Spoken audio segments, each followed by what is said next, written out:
Basango ya Congo na bandako na bino bobo meseni ezali bongo spécialité ya Proverbe 30 le passage de la diaspora, bien connu sous le nom de Didier Formé Amalata Kala, moko ba combattant na Congo ya Amiral Ntambu, na kati ya Mongaliema André qui est Manchester na England, esika wapi toyela bino Basango ya Congo.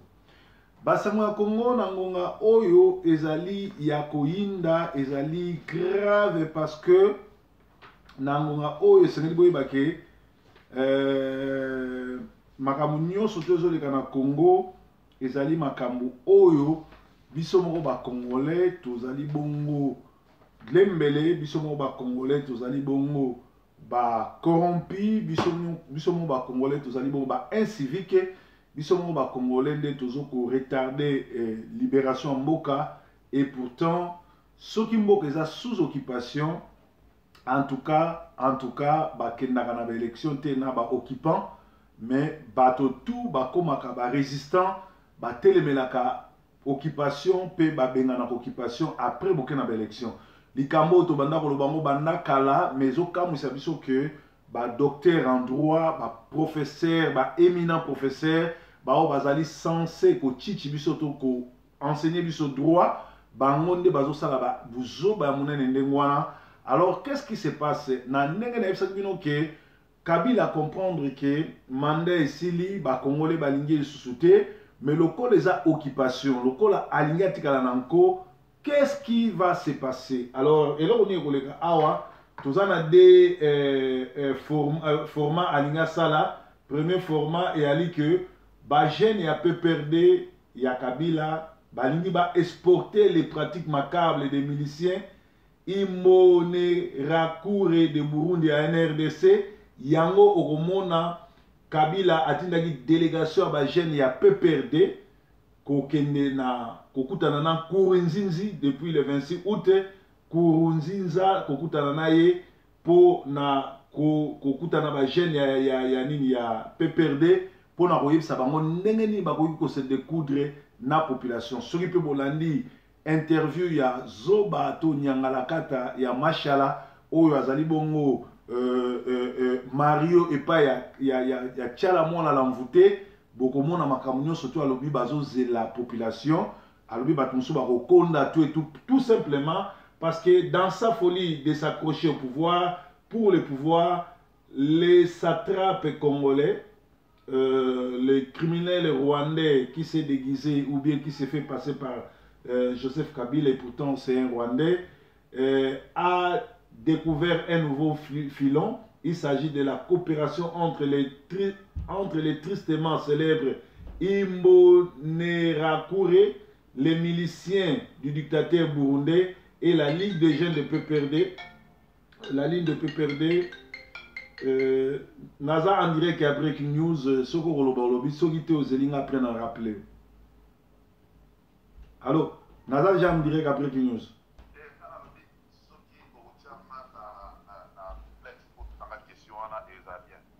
Ok, eza malamu bon, tozo kota directement, c'est là kokata te na si sa makambo na zako tanga et tombé bien au bengi après tobe ta masolo à Londres parce que wana ezali mobundeli sango ikanga bozo mona be kombone yango wana a bengi en direct ya Londres.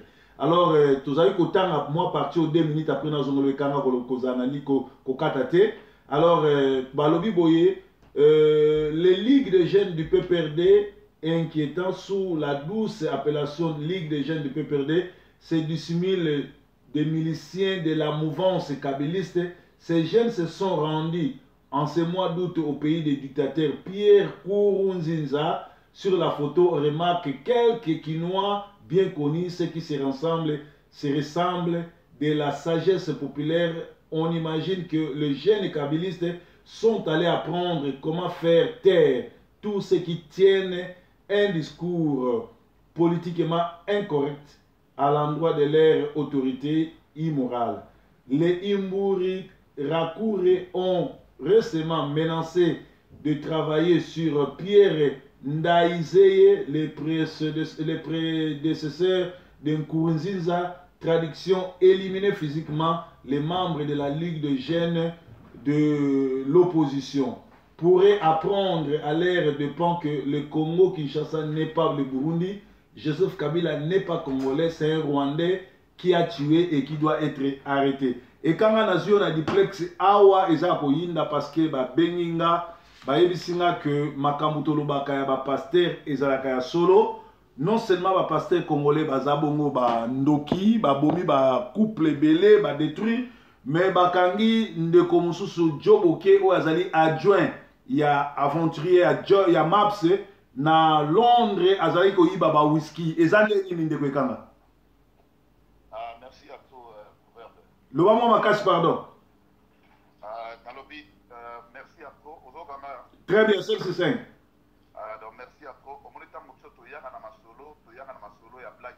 Tu y a un masolo, la sentimate, à Londres, parmi bateaux, la vérité, à la paix du solo, et ça, ce que ça yote, et ça là. Amen. Et ça nate, et ça yo. Ba misusu, ba fan club, il y a bateau mongo boye, papa ngaro, ba makambo, oui, ça fait un bout de temps.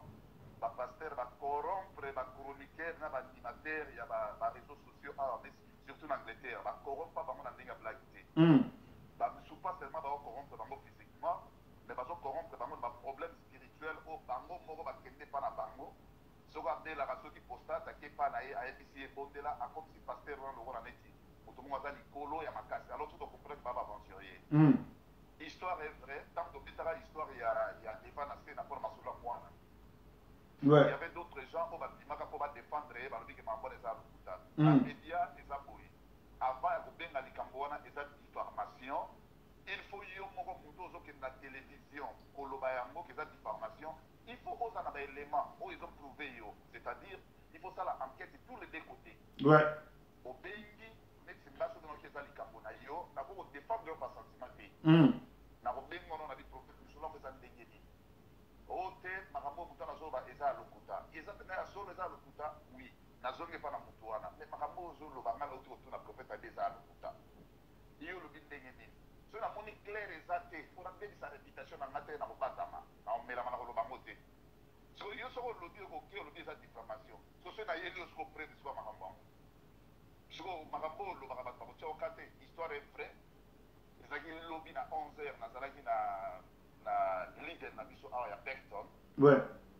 Na kende ki kosopa mo biloko na breakfast ndenge ezala kaka. Mo ba lipa, mo ba jambo, ba nini tout et tout na bikitation ba kote wana. Na musika kote na ina rayon mapa na moni ba telemisi mwana mai ba otuna ba ponga na pasteur te na ilika mwana mai. Mwana mai nde nani komo nena? Joboke. Ouais. Na moni na ba telemisi o mo sécurité be ba yi. Na zana ba image na mona lo banana mo. Mais il fallait que lobby dimanche dans l'émission, mais technicien à la guité. Pour l'ongolango, appareil à photo, à Tiam, na kata computer pour projeter en malaïté. Mais dans l'Alexandre dimanche, je suis là. La béni, tu vois, dans la monnaie, on a là qui rit, il faut n'aller à la place, on a sali semblant comme si quelqu'un a scanné ma plan. Or, que si on a l'idée de la système, il y a des choses qui sont très locaux. Pour moi, la kiosque, c'est souvent que les yomos vont se faire dire. Ok, olexi biloko no oscanner otia mona bag olexi biloko na oscanner otia mona bag soki kofuta ofutika yo mona carte c'est mbongo ofuti kotia mbongo mais ba fraudeur sikoyo bazali o batindela masolo yango bakendaka sikoyo ngona ake kote ngona loka ba bag wana basomaka ngo te ntango ekotuni ozali combien de bag aloba te bouteille sikoyo ya whisky olia scanner yango ascanaki yango te alekisi yango akoti yango na kati ya chasse ntango azobima ebeteli ye dans le BT va vérifier mon na kata bouteille na chasser na kata na chasser whisky est na kati or que whisky est en attaque na mo avant bimanamo il faut que maintenant na guichet pendant on va donc la attaque ouais au bout le na nini on a dit si vous y a le déjà il par erreur ben par erreur ne parce que pour on comme na kata nini na yote comme par erreur ne ba yebo boto la yango ba yebo libérer or ba timbela ke na ba vidéo CCTV na bango et sur la sagade dans l'air mo ba tour côté kuna ayena ba petit ba ke ba kota ba kota na kati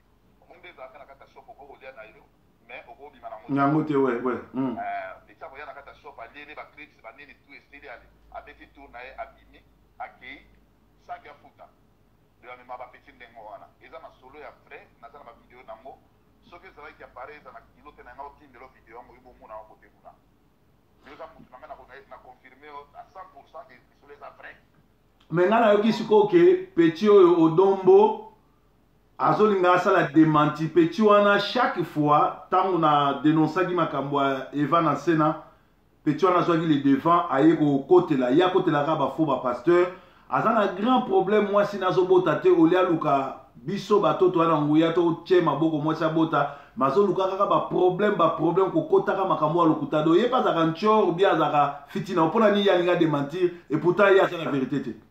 Bon, soki moto alingi adémentir lisolo soki aza na baélément oyo ezolakisa bien et ça c'est bon.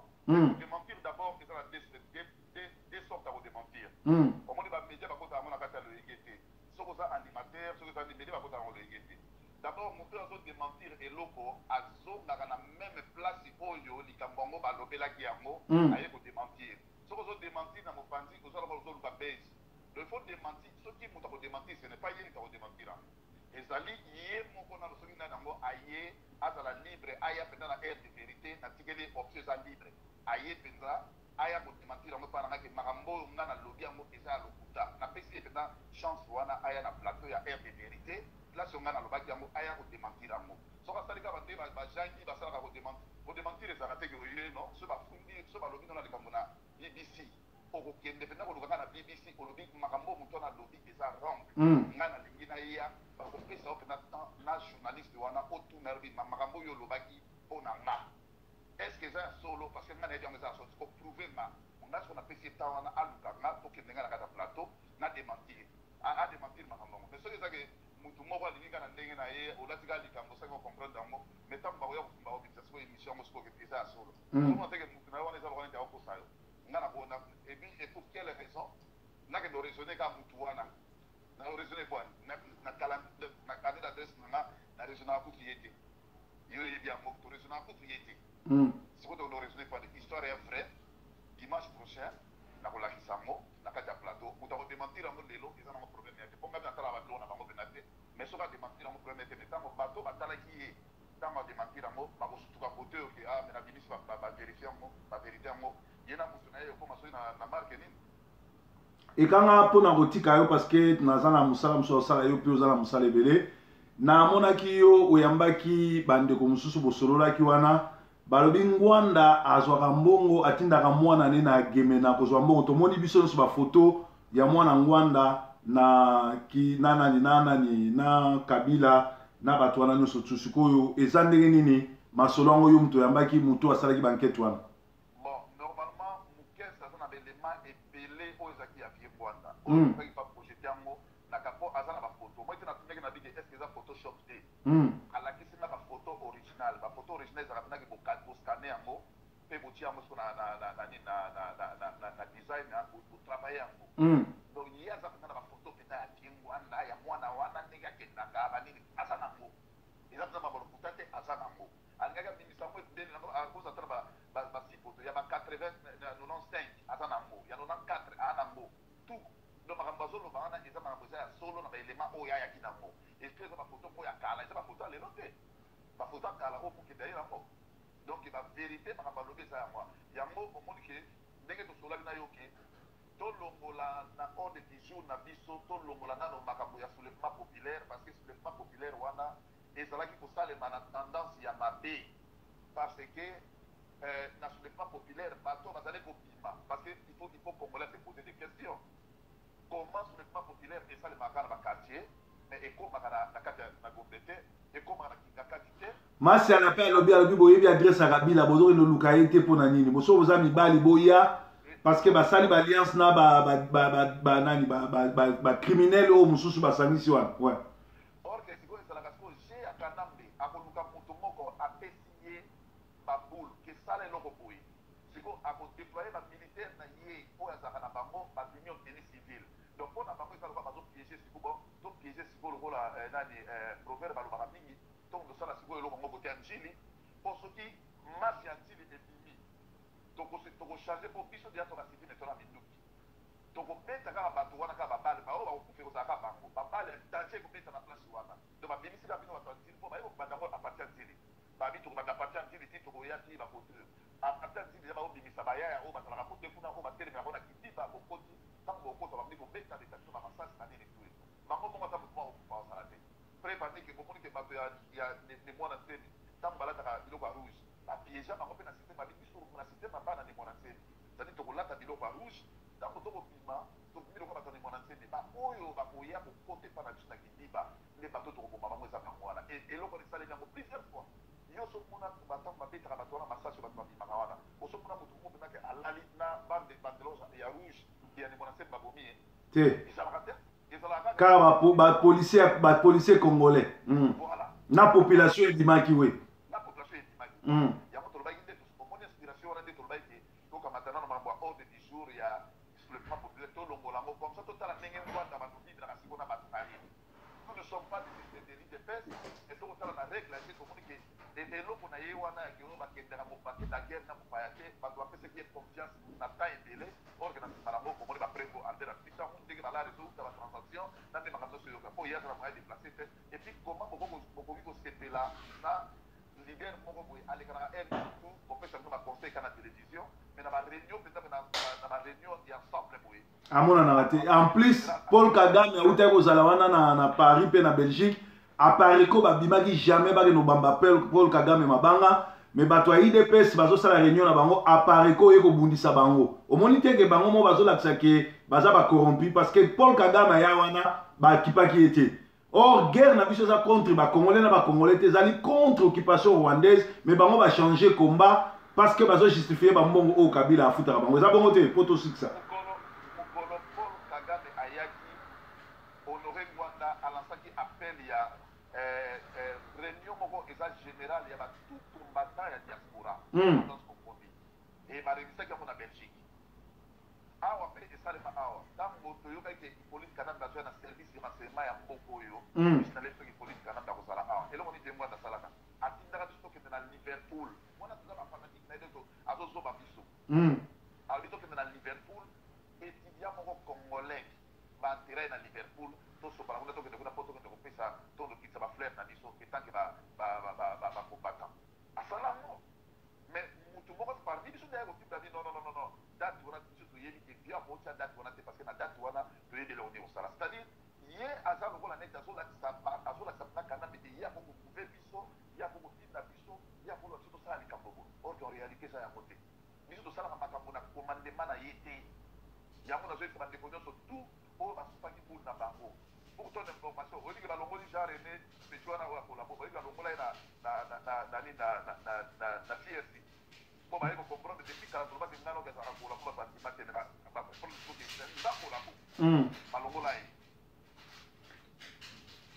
donc voilà ce qu'on a compris sur ya moi Kitoko merci mingi pour appel na yo wana to bengani susu lobby pour na ba news mususu merci na dévouement na yo pour na mboka continuer ko ba vérité continuer ko dénoncer mabe na malamu bato ya nzambe ba patriote ba olinga yo benemi ya Congo ba za contre yo mais balinga te to kolonga vraiment merci pour l'appel là ekanga merci alors bandeko wana ezaki ekanga en direct à Londres à intervenir pour na makambo zo leka na mboka lelo oyo banda lobiti lelo le 28 le 29 août Sangwe Panzani que Seni va publier le calendrier électoral après l'évaluation globale des processus électoraux.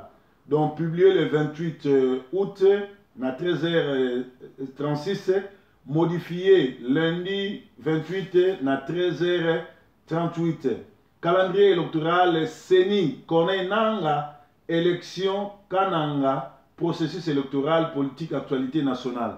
Donc, Kone Nanga Yobelwa, président de la CENI, lors de la cérémonie de la remise de brevets aux femmes leaders politiques et sociales ayant suivi la formation sur le coaching organisé par l'ONI, femelle, le 5/5/2017 à Kinshasa, Radio Okapi, John Bompengo. Donc, la Commission électorale nationale indépendante annonce la publication du nouveau calendrier électoral à l'issue des travaux d'évaluation globale du processus électoral qui s'ouvre lundi 28 août à Kananga. Son président, le collabo Corneille Nanga, l'a annoncé la veille lors d'une conférence de presse tenue dans la même ville. Alors, nous allons évaluer le processus électoral, le lancement des travaux est fait, puis suivront des travaux techniques et des plénières qui dégageront des résolutions et ces résolutions permettront à la CENI de publier ce que tout le monde attend, le calendrier électoral, a affirmé Corneille Nangaa. C'est-à-dire, et là on dit les Salama.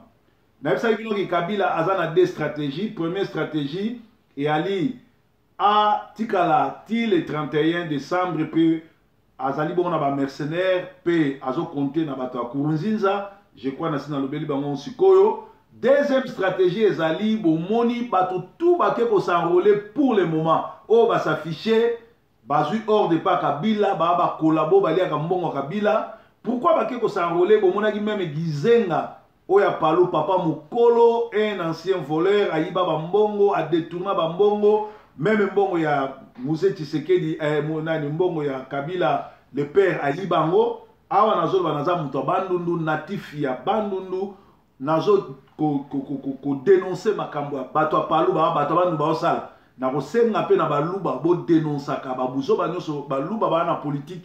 Ya kozala ba premier ministre Kabila bazo sala na kosenga na bino nyonso bo dénoncer buzoba oyo mubake aza mushwaili azo sala parce que ba pesi mbongo po distraire bato na kosenga pe na bino bato boloba koza bata est bo dénoncer ba aventure ya Vital Kamerhe po boyebi bien que c'est pas un Congolais, c'est un Rwandais burundais. Na kosenga na ba Congo bo dénoncer buzoba nyonso tout ba soi-disant dirigeant ya ba Congo bazo sala na est na kosenga na bande ko Équateur bo dénoncer buzoba nyonso ba makila batwana nyonso tout bala mbongo batwa MLC balia mbongo Kabila bazo sala. Donc Gizenga akendeki ko s'enrôler pour perdre ba décider boy.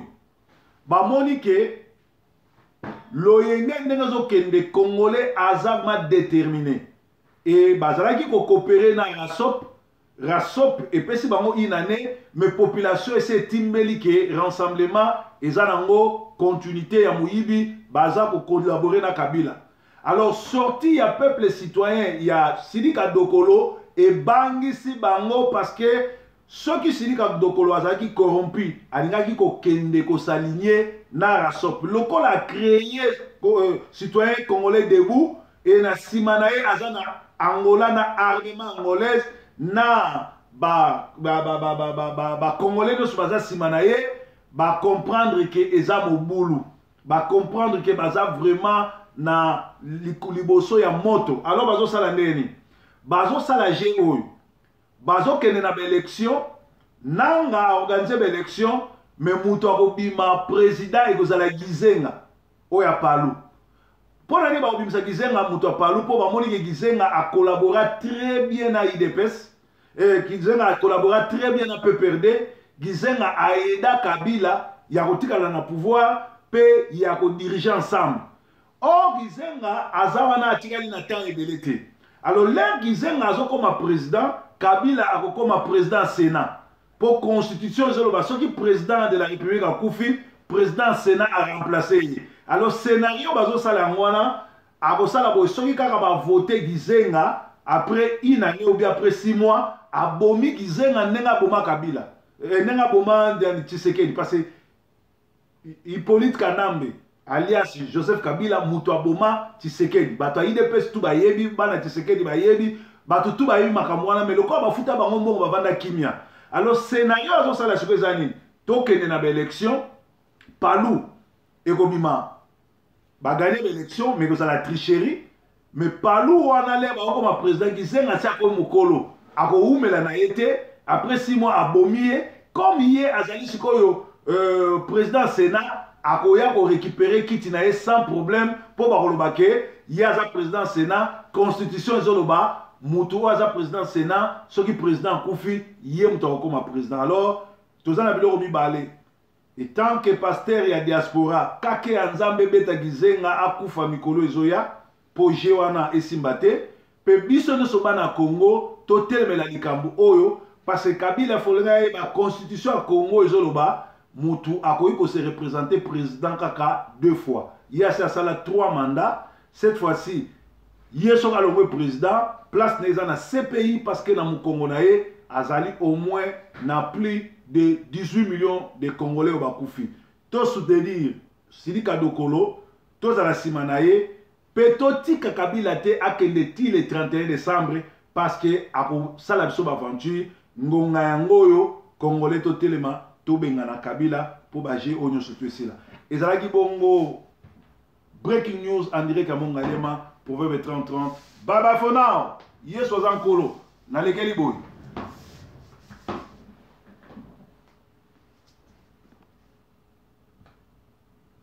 Bandeko na ngai, komo na ngai Sidika Dokolo. Mboka ezali kokufa. Bana bazotanga lisusu te. Baopito ezangi kisi. Mbongo obeko mata. Ti wapi. Totelema biso banso. Totosa biso nyoso mobeko likonzi. Moto abangisa moninga te. Yambala oyo ekoki. Esuka na décembre 2017. Je suis un Congolais debout. Rejoignez-nous sur lescongolaisdebout.com.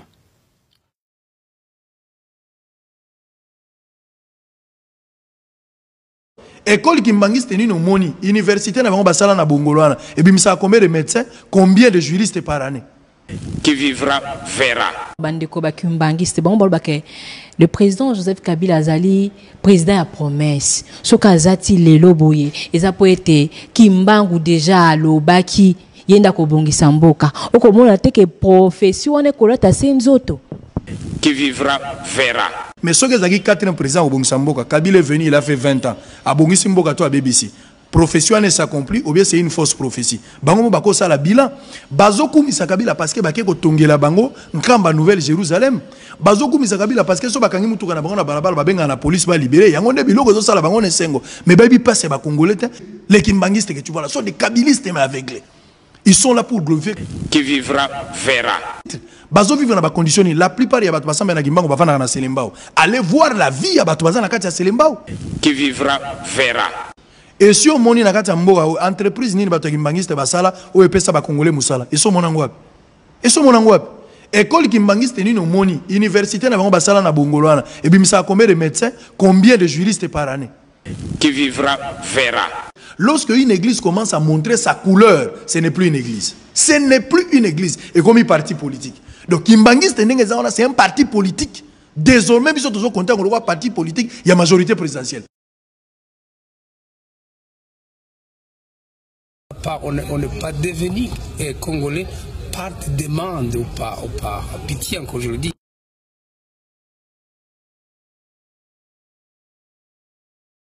On n'est pas devenu congolais par demande ou par pitié, encore je le dis.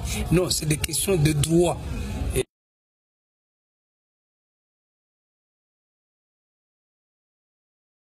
Du RCD, je suis le président. J'étais avec qui au RCD?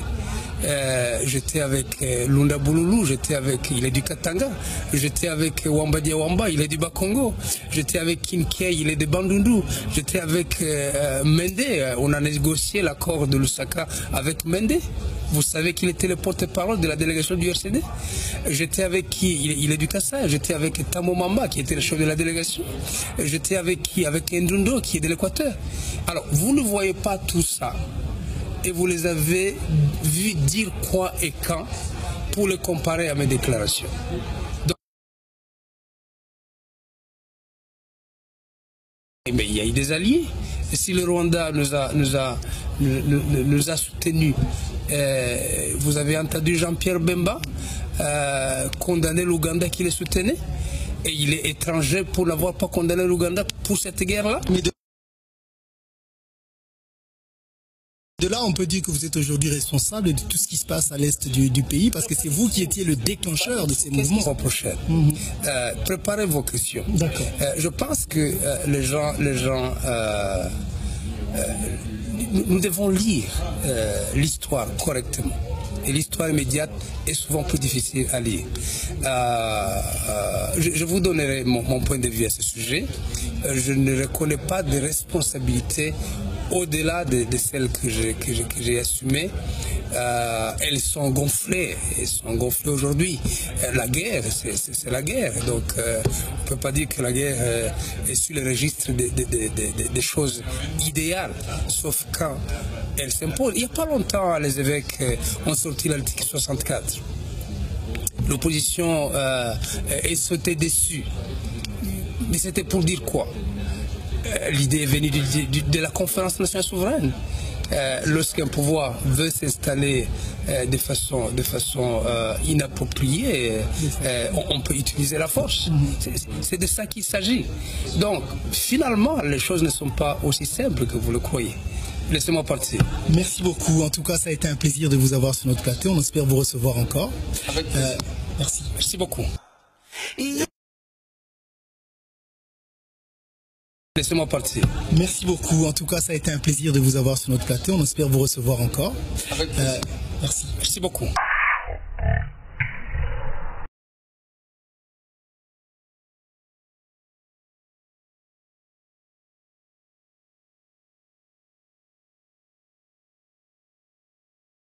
Na kati ya mboka na biso tolobaka na bino mikolo nyonso eza deux types ya opposition.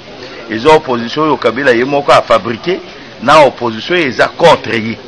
Donc je pense que tout ça la confusion te. Bato nyonso boza komona ke lelo aza na biso aza lisusu te, bazalaki bato bazalaki neti ba charger de mission na ye. Oyo bayaki na kati ya opposition, ba moni ke mission moye va continuer na yango eza te, alors bazongi siko na kati ya ndako. Alors, je pense que ça ne peut pas poser un problème. Opposition, ezali peuple congolais ndaza na kati ya opposition. Opposition ezate ke o olengako yo quoi. Même olengako yo qui que ce soit, soko oza na philosophie ya population te bakubwaka yo. De liberté, Monsieur Schaffhauser. Je voudrais d'abord remercier mes collègues, une fois n'est pas coutume, pour leur pertinence sur l'analyse du Congo et plus particulièrement Monsieur Pitela. C'est un pays que j'aime beaucoup. J'ai moi-même été auprès du vice-président dans la période de transition, Zaïdine Goma, et j'ai suivi cette transition en étant un des acteurs. La difficulté du Congo RDC, c'est sa richesse. Puis-je rappeler que Laurent Désiré Kabila était allé chercher, on est allé le chercher, parce que l'Ouganda et le Rwanda avaient décidé, sur ordre d'une puissance extérieure, je peux donner des précisions, d'envahir le pays. Puis-je rappeler que pendant que Laurent Désiré Kabila envahissait le pays, un certain nombre de sociétés signaient des contrats. C'était des sociétés américaines. Puis-je aussi rappeler que lorsque Laurent Désiré Kabila se retourna en étant patriote pour son pays, on décida, ici à Bruxelles, j'ai eu l'information, je peux dire de qui il est décédé depuis, son élimination, et qu'on est allé à Washington chercher également l'ordre, et il fut éliminé 15 jours après. Et puis-je rappeler qu'on est allé chercher alors Joseph Kabila en se disant, ce jeune, on le manipulerait parce qu'il n'était pas... il était de nationalité rwandaise et qu'on allait en faire un président. Tout ceci est de la manipulation. Ce qu'il faut pour la République démocratique du Congo, c'est une souveraineté retrouvée, une armée qui se batte effectivement, une MONUSCO qui est au service de la paix et qu'on arrête les prédateurs qui sont liés au crime organisé et avec des États hypocrites liés à des multinationales. Je vous remercie. Rendre des comptes non seulement pour les actes qu'il commet sur les personnes, mais sur les biens de l'État qu'il pille. Et alors, quelqu'un comme le président Kabila, par exemple, il pourrait aussi être poursuivi par certaines actions? Je ne mettrai plus cette phrase au conditionnel pendant longtemps. Il est clair que ce qui se passe au Congo est grave. Il est clair que des millions de Congolais sont en train, littéralement, de crever de faim, alors que d'autres s'assoient sur leurs milliards d'euros. Et je crois vraiment que pendant les mois qui viennent, on va assister à, heureusement, le glas. Donc Kabila, on en parle peu, mais il est dans votre viseur. Évidemment.